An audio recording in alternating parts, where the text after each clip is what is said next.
예, CBS 라디오 박종현 판승우 함께하고 계십니다. 이르면 내일 국회 본회의에서 대통령이 거부권을 행사한 김건희 여사 특검법 재표결이 이루어질 전망입니다. 김 여사를 둘러싼 각종 녹취록, 또 폭로, 또 수사들이 이어지면서 여당의 고심도 깊은 상황인데요. 저희 한판승부의 원년 멤버, 원조 패밀리인데 요즘은 타방송에서 활약이 아주 뛰어난 그렇지 않습니다. 자, 국민의힘 김재섭 의원을 모셨습니다. 어서 오십시오. 네, 안녕하세요. 도봉구가 낳은 스타 도나스. 맞아요. 이 도나스를 저희가 도나스 인 더 하우스. 도나스 인 더 하우스. 두 분이 잘못 알아듣고 처음엔 도너츠라고 하려. 그럼 완전 다르구나. 아니, 도나스. 도나스입니다. 도봉이 낳은 스타. 이제 스타가 됐는데 그동안 많이 바쁘셨어요, 그죠? 뭐 의정 활동이고 예. 육아에 지쳤습니까? 네, 저녁에 요 시간대는 거의 이제 집에 웬만하면 일찍 들어가서 애 보는 게 주 업무가 됐습니다. 그렇군요. 네. 자, 일단 어제 우리 김 여사의 불기소 처분이 나오고 나서 의원님이 이제 SNS에 올린 글이 화제가 됐습니다. 네. 김건희 여사가 사과하셔야 된다. 특검법이 나쁘다 하더라도 김 여사 책임이 사라진 것은 아니다. 정치적 윤리적 책임이 없다는 의미는 아니다.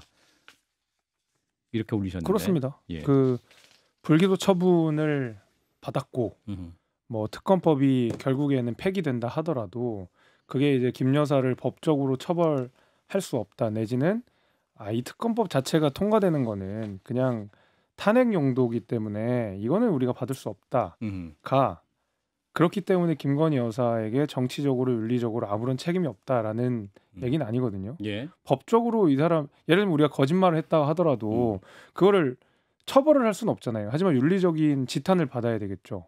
근데 저는 그런 의미에서 불기소 처분을 받았다고 이게 마치 우리는 드디어 모든 혐의를 다 벗었고 이제 우리는 한 점의 의혹이 없는 그런 뭐 정당이 됐어라는 거는 착각이라는 거죠.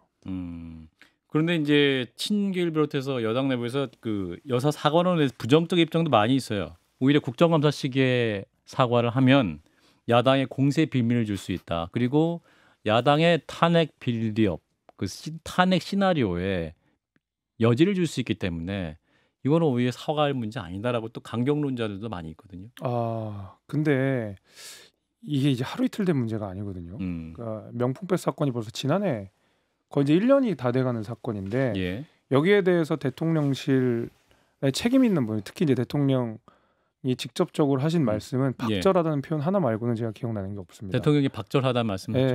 뭐 그러니까 진정한 의미에서 국민들이 보시기에 사과라고 보기는 어렵죠. 뭐 여사님은 그 이후에 뭐 사과는커녕 뭐 이런저런 또 계속 구설에 오르면서 비판 강도는 더 높아지고 있는 상황이거든요. 예. 근데 사과도 하지 않고 특검법도 받으면 안 되고 이대로 그냥 쭉 가자는 거는 저는 그냥 그 국민이랑 싸우자는 것처럼 들려요. 개인적으로는. 사실 만약에 여사가 본격적인 행보를 하시고 유의미한 정치적 활동 내지는 뭐 약자들을 보호하기 위한 행동을 하실 수 있죠. 근데 지금 이게 사과가 선행되지 않고서는 그 어떤 의도도 다 불순하게 느껴질 수밖에 없습니다. 저는 사과하지 말자는 말에 응당 뭐 일리가 있겠지만 민심은 전혀 그렇지 않다는 것을 알았으면 좋겠어요.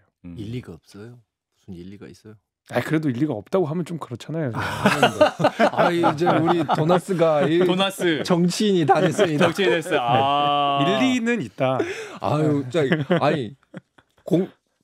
사과를 하면 공세의 빌미를 준다라고 하는데 지금 사과 안 왔으니까 그럼 공세 안 해야 되잖아요. 공세 빌미 없는 거야 되는 거 아니에요? 공세는 공세대로 공세대로 되는데 무슨 사과가 하면 공세를 한다 그러는지 나 이해가 안 되네요. 그거 뭐 타이밍 말씀하시는 분들도 제법 있으신데 예. 그럼 차라리 태기를 해주시면 돼요. 그럼 뭐 국정감사 없는 날, 뭐 예를 들면 뭐 본회의 하기 전에 뭐 해서 손 없는 날 다 골라가지고 없는 날 하나 딱 꽂아주시면 그때 사과할 것도 아니잖아요. 그러니까 타이밍 얘기하는 게 항상 정치권에서 타이밍 얘기할 때는 사실 명분이 없는 때 보통 타이밍 얘기를 하거든요. 저는 그래서 타이밍 이런 거 말고 진짜 여당이 힘을 받기 위해서는 저는 여사 문제가 털고 나가야 되는데 국정감사도 그렇고 그 전에 모든 여당에서도 아등바등 뭔가 잘해보려고 노력하는 게 하나도 안 보여요. 여사 문제가 나오는 순간 그게 좀 안타깝더라고요. 저는 다 묻힌다. 다 묻혀버리죠. 타이밍 말씀하셨는데 안 돼요. 타이밍 날 봤는데 시간 걸립니다. 그래요? 받으려면 이렇게 여기저기 물어도 봐야 되고 시간 걸려요. 손 없는 날, 손 없는 날. 임묘 이렇게 받으면 저희 기독교 방송임을 다시 한번 말씀드리면서. 죄송합니다. 예. 근데 물론 여권에서는 사과라도 무조건 해야 된다. 예. 보수 언론에서도 그렇게 많이 얘기하는데요. 예. 저는 개인적으로 사과는 정말 최소한의 필요 조건이지 반의 충분 조건도 안 돼요. 죄를 졌는데 사과로 끝내는 게 어디 있습니까? 끝났어요. 네. 타이밍이 끝났다. 사과도 끝났어요. 사실. 다만 이 최소한의 필요 조건도 안 하기 때문에 여권에서 참 곤란스럽겠다. 이 정도는 이해가 됩니다. 제가 어제 썼던 얘기 중에 하나가 있었어요. 그러니까 사과를 하셔야 되고 대통령실은 제2부속실이나 특별감찰관 임명을 해야 된다고 하면서 이게 핑계가 하루 이틀이지 이제는 좀 궁색하잖아요. 그 핑계가 뭐 장소가 없었다고 하는데 장소가 없어서 제2부속실을 못 설치했다고 하는데 장소를 옮긴 주체도 대통령실입니다. 그리고 그 제2부속실이든 이런 것들은 야당의 동의도 하등 그렇죠. 중요하지 않잖아요. 그냥 대통령실이 마음을 먹고 우리가 해야겠다 하면 지금 저 퇴근하는 길에도 만들 수 있거든요. 그러니까 저는 앞서 말씀하신 대로 사과가 최소 요건이라고 한다 그러면 대통령실은 제도적으로 뭐 제2부속실 그리고 우리가 문재인 정부를 그렇게 죽으라고 욕했던 특별감찰관 임명 이런 거는 우리가 해놓으면 그나마도 그 특검이 나쁘다라는 말을 적어도 들어주실 수는 있을 것 같아요. 국민들이 왜 나쁜지는 한 번쯤은 들어보실 것 같아요. 그래서 사실은 이게 대통령실이 청와대가 광화문에 있다가 이제 용산으로 옮긴 것 논리 자체가 구중궁궐을 안 하기 위해서 국민들과 소통을 잘하기 위해서 이제 대통령이 용산으로 옮긴 거잖아요. 네네. 근데 지금 소통이 더 안 되고 있고 오히려 지금 용산에 구중궁궐이 만들어지고 있는 것이 아니냐. 오히려 지금 어떤 국민의 눈높이에 맞지 않다라는 비판이 나오고 있는데 왜 그렇다고 판단하십니까, 의원님께서는? 장소는 소통 잘하고 해서 용산으로 옮겼는데 구중궁궐 왜 안 없어져요? 의지의 문제 아닐까요? 의지의 문제다. 네. 저는 의지의 문제라고 생각합니다. 그리고 왜냐하면 이제, 뭐 대통령의 의지가 없다. 뭐 대통령실이라고 하겠습니다. 대통령실의 의지가 없다. 대통령실의 의지라고 약간 비판의 하겠는데, 칼 끝이 약간 무딘 것 같습니다. 한 자만 빼면 될 것 같아요. 대자를 빼고 통실로 통실. 방송이 아무튼 그 지금 민심이라는 게 좋을 수가 없거든요. 예. 뭐 여사 문제도 마찬가지고 앞서 뭐 최상병 특검 문제부터 해가지고 계속 비토크러시가 유지되고 있는 상황에서 지금 대통령실에 힘을 주는 여론이 힘을 실어주는 여론이 잘 없을 거예요. 그러니까 사실 소통을 한다고 해봐야 지금 결국 민심에서 들려오는 소리는 매서운 회초리일 뿐인데 지금 이렇게 중요한 대통령실 입장에서 이렇게 중요한 뭐 의정 갈등 해결 문제나 뭐 이런 여러 가지 민생 문제를 해결해야 되는데 욕만 들을 수는 없다 뭐 이런 판단이 아니었을까 싶은데 지금은 좀 그런 민심에 귀 기울일 때가 되지 않았나 이렇게 생각이 됩니다. 자 이제 국회 재표결 이르면 내일 이루어질 것으로 보이는데 어제 이제 원내대표와 그 상임위원장단과의 만찬 아까 조금 전에 우리 김웅 의원님께서는 굉장히 큰 비판을 해주셨는데 이게 국민의 세금을 가지고 지금 환하게 웃으면서 음료수 먹을 때냐라고 말씀하셨는데 이제 의원님 이제 재표결에 대한 당내 흐름은 어떻게 보십니까? 일단 뭐 한동훈 대표도 부결 입장이긴 했습니다만. 저는 부결이 될 거라고 봐요. 이탈표가 거의 안 나올 거라고 보는데 거의 없다? 그게 왜 그러냐면 뭐 어떤 그 최상병 특검이나 아니면 뭐 김건희 여사 특검 자체에 대해서 이 법은 못 받는다라는 게 기저에 깔려 있다면 그보다 더 큰 문제는 저는 얼마 전에 있었던 인사 문제, 인권위원회 인사와 관련해서 민주당 한 명, 국민의힘 한 명이 협의로 추천을 했는데 그렇죠. 민주당 거는 저희가 다 통과가 돼서 90몇 %의 찬성률로 통과가 됐는데 국민의힘 추천 몫은 이제 부결이 돼 버렸거든요. 근데 거기에서 받았던 의원들의 충격이 생각보다 굉장히 컸어요. 그렇군요. 그 사기꾼 얘기를 박성준 의원을 향해서 했던 장면도 나왔던 것 같아요. 굉장히 충격적이었던 게 뭐 법의 옳고 그름 문제를 떠나서 와 협의했던 걸 파기하는 사람들은 정말 우리랑 뭔가를 해볼 생각이 없는 사람들이구나 라는 심리적인 거부감 같은 것들이 확 있었고 그것이 아마 저는 그 이후에 있었던 6개의 법안에 이탈표가 하나도 없이 전부 부결이 나왔던 걸로 이어졌다고 보거든요. 저는 그 잔상이 여전히 국민의힘 의원들한테 남아있다고 생각합니다. 그래서 물론 지금 민주당이 내놓는 특검 법안들 자체가 국민의힘이 방어가 무력화될 정도로 합리적인 법안이라면 이탈표가 나올 수 있다고 생각합니다. 그러나 지금 애초에 법안 자체에 대해서 저희가 명백한 반대 논리를 만들어 놓고 거기에서 비판을 하고 있는 와중에 심리적으로도 이걸 우리를 말 그대로 골탕 먹이려고 하는 민주당 법안을 통과시킬 수도 없다는 그 위기의식 같은 것들은 확실히 있는 것 같아요. 아하, 여야 간에도 네. 또 어떤 감정을 상한 부분이 있기 때문에 있죠? 이탈표는 있죠. 없을 것이다. 저는 그렇게 봅니다. 그런 판단. 자, 그런데 이제 어제 또 이제 김건희 여사와 명태균 씨가 나온 텔레그램 내용을 JTBC가 재구성해서 보도한 내용이 있습니다. 공천 개입 관련 의혹에서 김영선 전 의원이 단수 공천되면 나도 좋지라고 보낸 메시지가 확인이 되면서 이게 이제 성사는 안 됐지만 그래도 이제 그 공천 관련 얘기를 나눈 것 자체가 김 여사가 왜 그런 얘기를 나누느냐.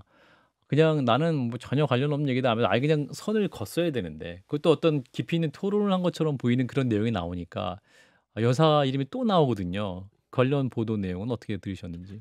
딱 잘라서 문자 내용만 보면 문제될 게 없죠. 예. 뭐 경선이 원칙이다 얘기해놓고 그렇죠. 뭐 나도 그랬으면 좋겠다 희망사항을 얘기했으니까. 기본 전략은 경선이 돼야 된다. 그렇죠. 이렇게 말씀을 했다. 문자만 보면 그런데 예. 그 컨텍스트를 보면 이상하죠. 이게. 컨텍 맥락. 네, 맥락을 보면 이상하죠. 왜냐하면 대통령 영부인께서 그리고 공천과 관련 없는 제3자와 국민의힘 공천 얘기를 하고 있다라는 것. 예. 그리고 김건희 여사에 대해서 김건희 여사가 뭐 공천뿐만이 아니라 다른 뭐 인사 문제에 대해서 관여를 하고 있는 게 아니냐라는 말 그대로 이 풍문들이 계속 돌아다니고 있는 상황 속에서 예.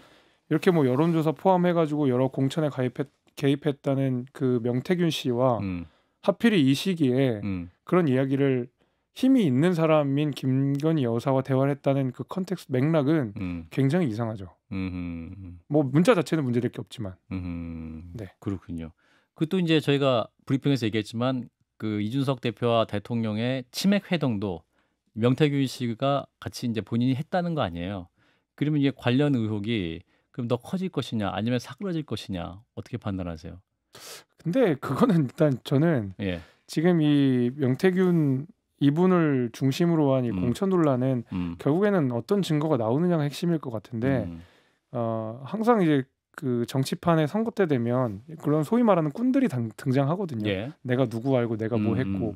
근데 그런 얘기하는 사람들이 너무 많아요. 아 그런가요? 네, 저는 그래서 지금 이 사람이 일방적으로 내가 뭐 했고 하는 것은 자신의 몸값을 키우기 위한 전형적인 꾼들의 그 허장성세 같은 거기 때문에 예. 제가 말씀드린 대로 중요한 증거들이 나오고 만약에 공천이나 아니면 국정에 관여한 게 있다 그러면 그거는 뭐 당연히 문제가 되는 거죠. 근데 이제 여사의 답변 보면 앞서 이제 김재섭 의원이 얘기한 대로 컨텍스트를 보면 그냥 꾼들의 자기 과시가 아닌 여사가 거기에 대응을 하잖아요. 예. 그러니까 2차는 안 된다라는 취지지만 2022년, 제가 이제 2024년 올해죠.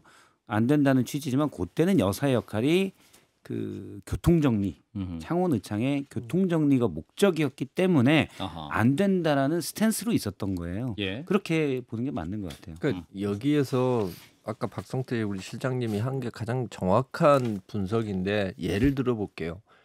어떤 뭐 법조 브로커 같은 사람이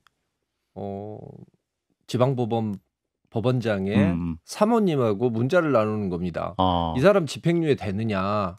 집행유예 되면 나도 좋죠. 그런데 그건 어려울 것 같아요. 라고 법원장의 사모님이 그런 문자를 무슨 변호사, 법조 브로커 변호사 얘기를 했다. 변호사하고 이렇게 문자를 나눴다. 그러면 아무 일도 없네라고 이야기할 사람이 누가 있습니까? 법원장의 부인하고 그 이야기 그 사람의 양형에 대해서 형량에 대해서 이야기를 하는 것 자체가 그 내용이 뭐 집행유예 봐줄게요라고 이야기가 나오걸 안 나오걸 떠나서 그 사람하고 그 대화를 나누는 것 자체는 이미 그걸로 게임 끝나는 거예요. 이해가 확 됐습니다. 확 되네요. 그러네요. 이해가 좀 많이 되네요. 예. 역시 모든 걸 감사합니다. 모든 걸 법원장 부인으로 하면 이해가 확 다 될 것 같은데. 그러네요. 그런 의미에서 어떠한 뭐 지금 여당에서는 이게 개입이 안 한 게 더 내용이 공개되면서 확실해졌다 이렇게 말을 합니다만 그 자체로 이미 대화를 나눈 것 자체가 문제가 된다라는 저는 거죠. 일괄적으로 계속 이야기를 드렸었어요. 그러니까 여사께서 공천의 공짜가 뭐 그 누군가 제3자와 얘기됐다는 것 자체가 부적절한 내용이죠. 그 왜 그러면 극군이라고 불리는 그리고 유력 정치 인사들이랑 교류를 하고 있는 사람이 왜 김건희 여사를 찾아갔을까에 대한 진지한 고민을 해봐야 되는 거거든요. 제가 아까 말씀드린 대로 이런저런 도시괴담들이 막 돌아다녔잖아요. 도시괴담. 예, 뭐 예를 들면 여사가 뭘 했네 어쨌네 이런 얘기들이 너무 많은 상황에서 하필이면 이 꾼이라는 사람이 김건희 여사를 찾아갔다는 거예요. 한동훈 대표도 아니고 당시에 뭐 김기현 대표도 아니고 김웅 의원도 아니고. 예. 그러니까 왜 김건희 여사를 찾아갔을까에 대한 진지한 고민이 있어야 된다는 거죠. 그 딱 문장만 보면 제가 말씀드린 대로 문제될 게 없죠. 안 됩니다 그런 건데. 근데 그 안 됩니다라는 말이 나온 맥락이 이상하다는 거죠. 그러면 그 맥락, 의원님 그 이유가 뭐라고 보세요? 또 김건희 여사에게 어떠한 신원을 하면 뭔가 이루어질 수도 있다라는 전제가 있기 때문에 얘기를 했다? 그런 생각이 있었겠죠. 네, 저는 당연히 그렇기 때문에 연락을 저는 했을 거라고 보고 뭐 실제로 성사되지 않았기 때문에 다행인지 뭔지 모르겠지만 예. 자, 어제 만찬 얘기를 좀 해보겠습니다. 어제 135분간 회동이 이루어졌다. 만찬 회동이 이루어졌다고 하고 원외인 한동훈 대표는 이제 불참을 했습니다. 화기애애한 모습이 사진으로 공개되면서 한 대표의 고립된 처지를 보여준다라는 해석도 나오고 있습니다만 우리 의원님은 어떻게 보셨어요? 그렇죠. 고립 맞아요? 왜냐하면 그 전에 만약에 한동훈 대표랑 독대가 있었고 내지는 당 지도부 만찬에서 한동훈 대표랑 윤석열 대통령이 적극적인 대화가 이루어졌다 한다 그러면 예. 사실은 국정감사 앞두고 뭐 원내 지도부 플러스 상임위원장 간사들이 모이는 거는 전혀 이상할 일이 아닌데 앞에 한동훈 대표가 대통령과의 그 어떤 소통도 없는 상황에서 원내 지도부와 상임위원장 간사가 만났다는 거는 이런 오해를 불러일으키기 충분하죠. 그러면 네, 한동훈 대표가 저는 오늘 얘기했잖아요. 김건희 특검법 부결할 것이고 당과 당원들에게 의원들과 당원들에게 부결을 설득할 것이다라고 했는데 한동훈 대표가 어쨌든 자기가 국민 눈높이에 맞춰서 의료 대란 문제 등 여러 가지를 해결하려면 사실은 김건희 특검법에 최소한 압박 카드 정도는 갖고 있어야 되는데 전혀 뭐 생각이 없는 것 같아요. 보시기엔 어때요? 그 한동훈 대표가 뭐 제가 이제 아쉬운 점이라고 생각한다고 하면 뭔가 그 당내에서 각을 세게 안 세우려고 하는 느낌이 좀 있어요. 그러니까 용산과 용산이 아니라요. 국민의힘 내부와 국민의힘 내부와 네, 저는 오히려 당 대표가 모든 108명의 의원이랑 다 같이 지낸다는 거는 사실은 불가능이죠. 네, 불가능하죠. 그런 포인트네요. 그런 사례는 없어요. 그러니까 예를 들면은 제가 생각했던 것들은 한동훈 대표가 취임하자마자 예를 들면 한동훈식 제3자 최상병 특검을 발의를 하겠다라고 딱 이야기를 하면 그 법안에 찬성할 의원들이 쭉 있을 거 아닙니까? 예. 여기에 대해서 반대할 의원들이 있고 그러면 이런 명확한 기준을 딱 두고 의원들을 설득하거나 내지는 설득에 따라오지 않은 사람은 때로는 각을 세우고 싸우기도 해야 되는데 사실은 그 누구와도 국민의힘 의원들과는 한동훈 대표는 그 어떤 논쟁도 벌이지 않았던 것 같아요. 지금까지. 저는 그거는 약간의 문제라고 보거든요. 잘 지내려고 한다 그러면 누군가를 잘 지내려고 한다면 반드시 잘 지내지 못하는 사람도 같이 생기기 마련이거든요. 그래야지 8명 확보되는 거 아니에요? 그러니까 뭔가를 싸우든지 친해지든지 그러니까 아무런 이벤트 없이 잘 지낸다고 하는 것은 저는 그거는 오히려 그것은 희망사항이라고 저는 생각합니다. 그러니까 마찬가지로 뭔가 한동훈 대표가 그 당내에서도 의원들이랑 세게 각을 세울 땐 세워주고 토론할 땐 토론해야 되는데 너무 총구가 대통령이랑만 딱 맞춰져 있으니까 아내가 좀 이렇게 확 친해지지도 않고 확 멀어지지도 않은 상황에서 그냥 이렇게 붕 떠다니는 것 같아요. 그렇군요. 중요한 포인트 아닙니까? 그렇죠. 일단 정치를 한다고 하면 제가 봤을 때 사람들이 잘못 생각하는 것 중에 권력을 얻는 게 정치라고 생각을 하는데 뭐 그러면은 저기 쿠데타 일으켜도 되는 것이고 그것도 다 정치라고 할 수 있는 것이죠. 정치는 제가 보기에는 자기가 생각하는 세상을 이렇게 바꾸는 게 우리 모두에게 좋다라는 것을 설득시켜 나가는 작업이거든요. 그럼 반드시 반대되는 사람들이 나올 수밖에 없어요. 문제는 뭐냐? 세상을 바꾸겠다라는 게 나오면 방금 우리 김재섭 의원이 말한 것처럼 갈등이 있을 수밖에 없습니다. 그리고 투쟁도 해야 되고 설득도 해야 되고 근데 그게 대한 비전이 없는 것 같아요. 예. 그러니까 제가 봐도 저는 사실 오늘 한동훈 대표의 발언을 보고 대권 주자, 차기 유력 대선 주자로서의 결기는 끝났구나라는 생각이 들었거든요. 그래요. 제가 많은 방송에서 사실은 한동훈 대표가 특검법이든 뭐든 결단의 칼을 들일 때가 됐다라고 계속 얘기를 했는데 오늘 봐서는 전혀 그런 게 없고요.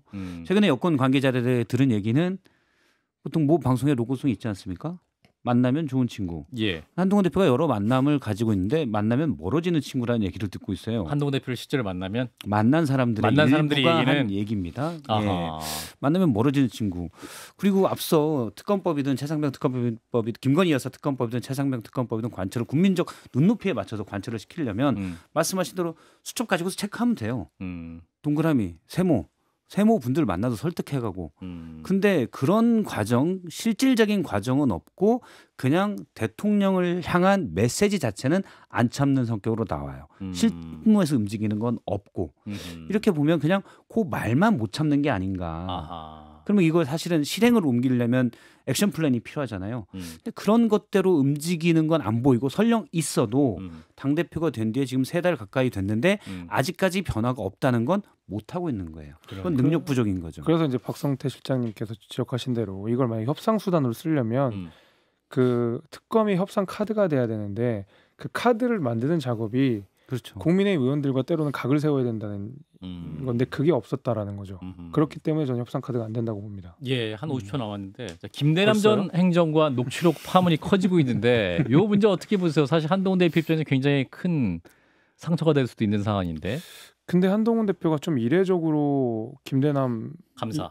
그 사람에게 좀 세게 공격하시는 것 같긴 하거든요. 그렇죠. 예, 근데 그 정도의 결기가 저는 그 김대남이라고 하는 조금 사이즈 작은 사람한테 갈 게 아니라고 봅니다. 아하. 왜냐하면 물론 한동훈 대표 입장에서는 굉장히 기분 나쁘고 그런 건데 왜 그러면 김대남이라는 분한테 그렇게 나를 세우느냐 하면 그 배후에 이제 대통령실이 있을 수도 있다라는 건데 그걸 대통령실을 직격할 수 없는 상황이고 명확하게 증거 나온 건 김대남이니까 사실 제가 봤을 때 김대남은 과잉충성한 사람인 것 같은데 본인 스스로 근데 여기에 대해서 너무 에너지 공력을 많이 쓰시는 느낌이 좀 듭니다. 그렇군요. 차라리 의원들과 더 좀 소통하시라라는 말씀이었던 것 같아요. 자, 일단 도나스 오늘 여기서 보내드립니다. 국민의힘 김재섭 의원이었습니다. 고맙습니다, 의원님. 네, 또 뵙겠습니다. 감사합니다.